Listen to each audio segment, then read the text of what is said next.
الحمد للہ وحدہ والصلاة والسلام علی من لا نبی بعد اما بعد فاعوذ باللہ من الشیطان الرجیم بسم اللہ الرحمن الرحیم فاستغفروا انہ کان غفارا یرسل السماء علیکم مدرارا ویمددکم باموال وبنین ویجعل لکم جنات ویجعل لکم انہارا عن عبد اللہ رضی اللہ تعالی عنہ قال قال رسول اللہ صلی اللہ علیہ وسلم فی روایت رب عز وجل یا ابن آدم لو بلغت ذنوبک عنان السماء ثم استغفرتنی غفرت لک ولا ابالی او کما قال علیہ الصلاۃ والسلام صدق اللہ العظیم وبلغنا رسولہ النبی الامی الکریم وَنَحْنُ عَلَى ذَلِكَ لَمِنَ الشَّاهِدِينَ وَالشَّاكِرِينَ وَالْحَمْدُ لِلَّهِ رَبِّ الْعَالَمِينَ۔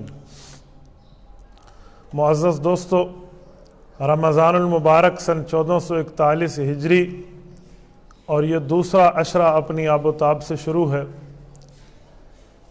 یہ عشرہ عشرہ مغفرت کہلاتا ہے۔ مغفرت غفر مغفر سے نکلا ہے۔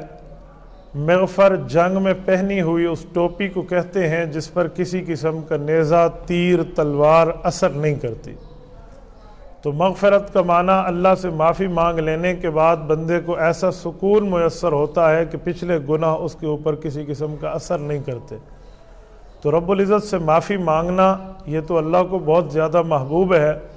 قرآن کریم میں اللہ ارشاد فرماتے ہیں کہ اے پیغمبر صلی اللہ علیہ وسلم، آپ کی امت جب تک مجھ سے معافی مانگتی رہے گی میں انہیں کبھی عذاب نہیں دوں گا۔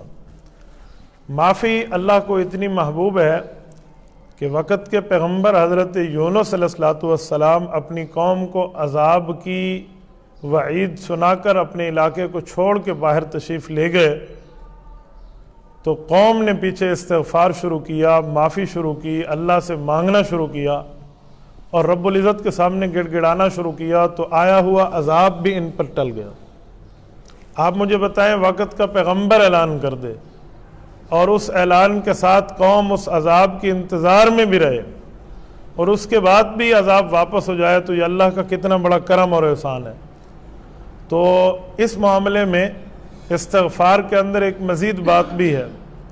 حضرت نوح علیہ السلام کی قوم نے 1000 سال اپنے پیغمبر کی تبلیغ کو کم از کم سنا ہے، لیکن مانا نہیں ہے۔ جو اینڈ ہوا ہے وہ آپ کو بھی پتہ ہے، مجھے بھی پتہ ہے، عذاب میں ان کو غرق کر دیا گیا۔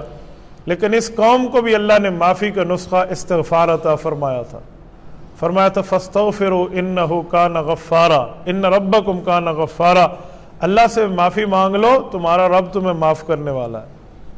اور استغفار کی پھر برکتیں بتائیں کہ یرسل السماء علیکم مدرارا، آسمان سے بارش برسے گی، بے وقت نہیں، با وقت بارش برسے گی۔ ویمددکم باموال وبنین، تمہاری تجارت اور تمہارے بزنس میں گھاٹا نہیں آئے گا اور تمہاری اولادیں نرینہ بڑھ جائیں گی، بچے۔ ویجعل لکم جنات ویجعل لکم انہارا، اللہ پاک تمہیں باغات بھی دیں گے اور باغات کو سیراب کرنے والی نہریں بھی دیں گے۔ یعنی تمہارا کسی قسم کے کاروبار کا گھاٹا نہیں ہوگا اگر استغفار ہو۔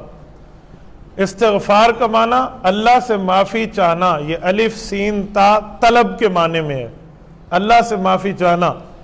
ایک ہے وہ معافی جسے ہم نے سمجھا ہے، ایک وہ معافی جو شریعت بتاتی ہے۔ ہم کہتے ہیں جو توبہ توبہ توبہ جی معاف کرو جی، یہ معافی کے ساتھ بعض اوقات مذاق بن جاتا ہے، یہ معافی نہیں ہے۔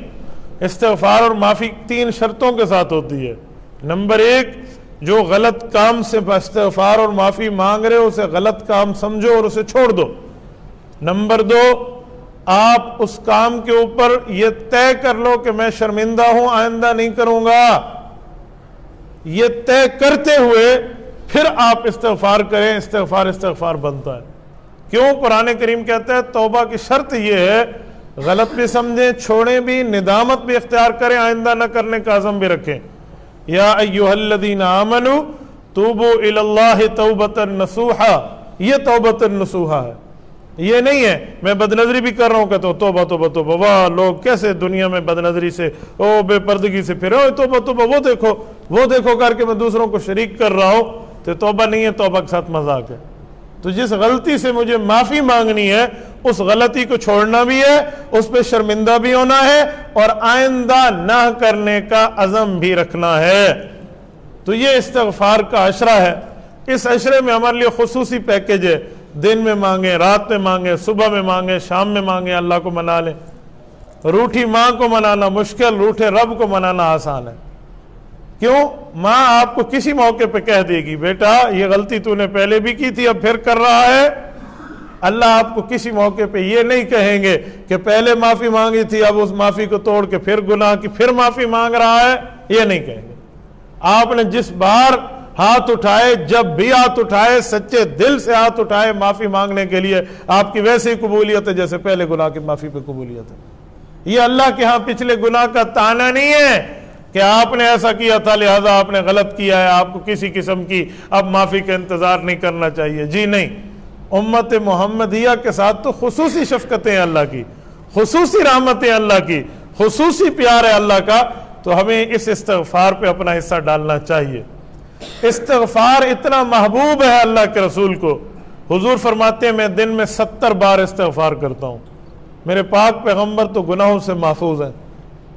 لِيَغْفِرَ لَكَ اللَّهُ مَا تَقَدَّمَ مِن ذَنبِكَ وَمَا تَأَخَّرَ۔ پیغمبر کے بارے میں عقیدہ اور نظریہ یہ ہے کہ نبی گناہوں سے محفوظ ہے، اس کے کوئی گناہ نہیں ہوتے۔ جسے گناہ سمجھتے ہو اسے اگلے پچھلے بھی اللہ نے معاف کر دیے ہیں۔ وَكَذَلِكَ لِنَصْرِفَ عَنْهُ السُّوءَ وَالْفَحْشَاءَ۔ اللہ گناہ سے نبی کو دور پیدا کر دیتے ہیں، بالکل نبی کے قریب گناہ نہیں جاتا۔ نبی کو اللہ گناہوں سے بچاتے ہیں، یہ ضابطہ ہے، یہ اصول ہے، یہ عقیدہ اور نظریہ ہے پیغمبر کے لیے کہ وہ گناہوں سے محفوظ ہے۔ تو وہ پیغمبر دن میں 70 بار استغفار کرے، ہم گناہوں میں بالکل اندر گھل چکے ہیں، جیسے چینی پانی میں گھل چکی ہوتی ہے، ہم پھر بھی استغفار کی بات نہیں سوچتے۔ تو ہم اپنا عمل اپنے نبی کے معاملات کے سائے میں دیکھیں ہم کہاں ہیں۔ اور استغفار حضور صرف اپنے لیے نہیں کرتے تھے بلکہ امت کے لیے بھی کرتے تھے۔ اے اللہ میری امت کی مغفرت فرما، میری امت پر رحم فرما۔ اچھا کن کے لیے استغفار کرتے ہیں؟ کس طرز پہ کرتے ہیں؟ گناہگاروں تمہیں آج بھی اللہ کے رسول اپنے استغفار میں یاد کرتا ہے۔ سورۃ نحل آیت نمبر 91، وَجِئْنَا بِكَ شَهِيدًا عَلَىٰ هَٰؤُلَاءِ۔ اس آیت کی تفسیر میں شیخ الاسلام علامہ شبیر احمد عثمانی رحمہ اللہ تفسیر عثمانی میں لکھتے ہیں، حدیث پاک میں ہے روزانہ رسول اللہ پر امت کے اعمال قبر پہ پیش ہوتے ہیں۔ اچھے اعمال کو دیکھ کے حضور اللہ کا شکر ادا کرتے ہیں، برے اعمال کو دیکھ کے نالائقوں کے لیے استغفار فرماتے ہیں۔ تو اپنی امت کے ساتھ پیغمبر کا تعلق تو آج بھی نہیں ٹوٹا۔ ہمیں رسول اللہ کے اس حق پہ درود پاک کی کثرت بھی کرنی چاہیے اور اس کے اتباع میں استغفار بھی اللہ سے کرنا چاہیے۔ تو میرے دوستو استغفار بہت بڑی چیز ہے، معافی بہت بڑی چیز ہے۔ اللہ پاک سے معافی مانگے تو صحیح بندہ، معافی مانگ کے تو رب سے دیکھے۔ رب کے دربار پہ یہ وہ دربار ہے جس دربار پہ کسی قسم کی کوئی مایوسی نہیں ہے، کسی قسم کی کوئی مایوسی نہیں ہے۔ ہمیں معافی مل سکتی ہے ہاں، اگر ہم نے جرم کیے ہیں حقوق العباد کے، کسی کا حق کھایا ہے، کسی کی عزت نفس خراب کی ہے، کسی پر ظلم کیا ہے، چوری کی ہے، بہتان لگایا ہے، الزام تراشیاں کی ہیں، بندے کا حق کھا لیا ہے، یہ حقوق العباد ہے۔ یہ صرف معافی سے معاف نہیں ہوگا، اس کی تلافی بھی کرنی پڑے گی۔ جو غلطی کی ہے وہ اس کو لوٹا دے، جو جرم کیا ہے وہ اسے واپس کر دے، مجھ سے معافی مانگ لیں، پھر اللہ کے دربار میں آئیں، آپ کو اس کی معافی مل جائے گی۔ حقوق اللہ بھی ہے، حقوق العباد بھی ہے۔ میرے دوستو آج ہم 50 روپے کی چیز کو 2000 روپے میں بازاروں میں بک رہی ہے اور لوگ کہتے ہیں کرونا کا عذاب ہمارے اوپر کیوں آیا ہے۔ آج میں نے بہن بھائی کا حق کھایا ہوا ہے اور پھر کہتا ہوں عذاب میرے اوپر کیوں آیا ہے۔ گالیوں کی تسبیح میرے منہ کے اوپر نوکے زبان پر ہے، دنیا جہان دے یکے مندے میں کوئی حفظن، اور میں کہوں بھئی عذاب کیوں آیا ہے، یہ کیسے ہو سکتا ہے؟ بندہ خود اپنے اعمال کو تو دیکھے، اپنے معاملات کو تو دیکھے۔ ہمیں ہر لحظہ، ہر لمحہ، ہر وقت استغفار کرنا چاہیے، اللہ سے معافی مانگنی چاہیے، اور اس عشرے کو تو ہمیں غنیمت سمجھنی چاہیے۔ غنیمت، جیسے غنیمت مفت کا مال ہوتا ہے تو مفت کا مال کوئی نہیں چھوڑتا، تو آپ اللہ کی طرف سے اس پیکج کو کیوں چھوڑ رہے ہیں؟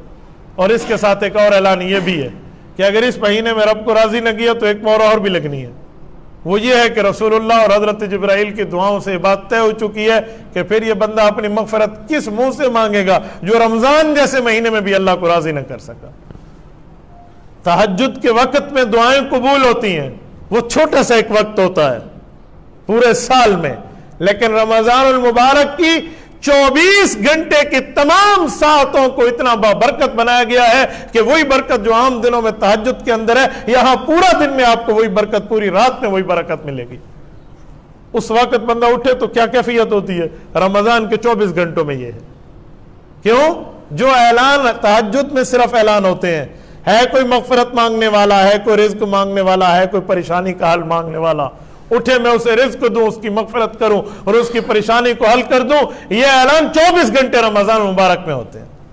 تو یہ صرف عام دنوں میں تہجد کے وقت جو برکت ملتی تھی، وہ برکات آپ کو ہمیشہ اس مہینے میں 24 گھنٹے 24 آورز کنٹینیوسلی ہمیں مل رہا ہے۔ تو اس پر ہمیں کچھ سوچنا چاہیے نا، سمجھنا چاہیے، ہمیں دیکھنا چاہیے۔ تو میرے دوستو، یہ استغفار کے مہینے کو آپ غنیمت سمجھیں، ہم غنیمت سمجھیں۔ پچھلا رمضان مبارک آپ کے اور ہمارے اوپر تھا، کتنے دوست ساتھی تھے جو ہمارے ساتھ تھے اور اس دفعہ نہیں ہیں، اور اگلی دفعہ کس نے کیا لکھوایا ہوا ہے، اگلی دفعہ کس نے کیا اللہ سے طے کیا ہوا کہ میں ہوں گا۔ میرا بیٹا ہے چھوٹا، اس دن تراویحوں کی بات تھی تو میں اپنے بیٹے کو اپنے ساتھ لے گیا، تو مجھے کہنے لگا ابھی تو اس کی 6 سال بھی عمر پوری نہیں ہے، 5واں سال ہے، 7ویں سال میں نماز کا حکم کرتے ہیں، آپ اس کو ویسے ہی ساتھ لے گئے۔ میں نے کہا نہیں پڑھے گا، تعارف تو ہو جائے گا نا اسے، ہو سکتے اگلے سال یہ اور میں ایک دوسرے کا اکٹھا موقع نہ لے سکیں، مجھے زندگی نہ ملے، میں کیسے بتا پاؤں گا۔ تو ہم نے ایسا کوئی لکھوا کے بیٹھے ہیں، ایسا ہمیشہ ہی تھے راسوں۔ موت بڑے اور چھوٹے کو نہیں دیکھتی، موت غریب اور امیر کو نہیں دیکھتی، موت دیہاتی اور شہری کو نہیں دیکھتی، موت پڑھے لکھے اور ان پڑھ کو نہیں دیکھتی، موت وقت مقررہ کو دیکھتی ہے۔ دادا گھر میں بیٹھا ہوتا ہے، پوتے کا جنازہ جا رہا ہوتا ہے، یہ نہیں ہے پہلے دادا جائے گا۔ تو استغفار کی کثرت کرنی چاہیے، ہم بھی کریں، گھر والوں تک بھی پہنچائیں، یہ ہماری ذمہ داری ہے۔ جزاکم اللہ تعالی۔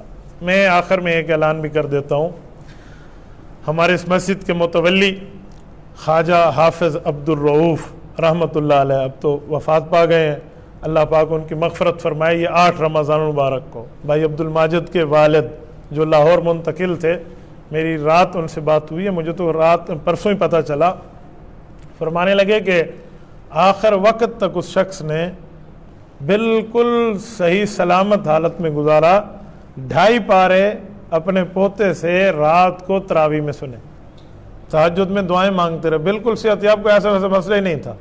اور پھر اس کے ساتھ صبح میں روزہ بھی رکھا، روزہ رکھنے کے بعد ہارٹ کا مسئلہ ہوا اور ہم لے گئے اور وہاں تکلیف اور یہ معاملہ سارا۔ کہتے ہیں عصر کی نماز سے پہلے ان کی تدفین بھی ہو چکی تھی، جنازہ بھی ہو چکا تھا، ہسپتال سے بڑی آسانی سے میت لے کے آ گئے ہیں۔ حالانکہ آج کل کا زمانہ، اللہ نہ کرے کسی کے ساتھ یہ معاملہ ہو جائے، ہسپتال والے تو میت دیتے بھی نہیں ہیں، پہلے تو ہمیں ٹیسٹ بنانا پڑے گا کرونا ہے یا نہیں ہے، وہ ہر صورت ہے، چاہے ہے یا نہیں ہے، وہ تو یہ بنانے پہ بیٹھے ہوئے ہیں۔ لیکن کہتے ہیں لاہور جیسے شہر میں اللہ پاک نے کرم فرمایا اور ہم ان کو آرام سے لے کر ہی آ گئے، اور جنازہ بھی ہو گیا اور افطاری بھی اپنے وقت پر، اس سے پہلے سارا ہو گیا۔ تو میرے دوستو، یہ رمضان المبارک کی موت ہو اور اچھی موت ہو، روزے کی حالت میں ہو، ظاہری بات ہے پھر افطاری اللہ جنت میں کروائیں گے، بہت بڑی بات ہے۔ رات میری ان کے بیٹوں سے بات ہوئی ہے تو بھائی عبد الماجد کی میں حوصلہ دیکھ کر نہ حیران اور رشک آیا کہ دیکھو والد کی موت پہ بھی اتنا زیادہ اس کی آخرت کے بارے میں بندہ مطمئن ہے کہ رمضان میں گیا ہے، روزے سے گیا ہے، اچھے دن میں گیا ہے، تہجد پڑھ کے گیا ہے اور قرآن سن کے گیا، بڑی بات ہوتی۔ حالانکہ لوگ رونا دھونا شروع کر دیتے ہیں، اولاد ہونی بھی وہی چاہیے جو باپ کی دنیا میں بہتر کرے، آخرت بھی بہتر کرے۔ آج ہم وہ ہیں جو اپنی اولاد کے لیے دنیا تو بہتر سمجھتے ہیں، آخرت بہتر۔ یار میں اپنے بچوں کے لیے کما رہا ہوں، میں مر گیا تو ان کا کیا ہوگا، حلال حرام سارا کما لیا۔ یہ نہیں دیکھتے کہ میرا بچہ مر گیا تو اس کے ساتھ آخرت میں کیا ہوگا، یہ نہیں دیکھا جاتا۔ تو ہونا تو یہ چاہیے کہ ہمیں دنیا بھی دیکھنی چاہیے اور آخرت بھی دیکھنی چاہیے۔ ان کے لیے دعا فرمائے، اللہ ان کی مغفرت فرمائے، اللہ پسماندگان کو صبر جمیل عطا فرمائے، قبر کو اللہ جنت کا باغ بنائے۔ وصلی اللہ تعالی علی خیر خلقہ محمد وعلی آلہ وصحبہ اجمعین۔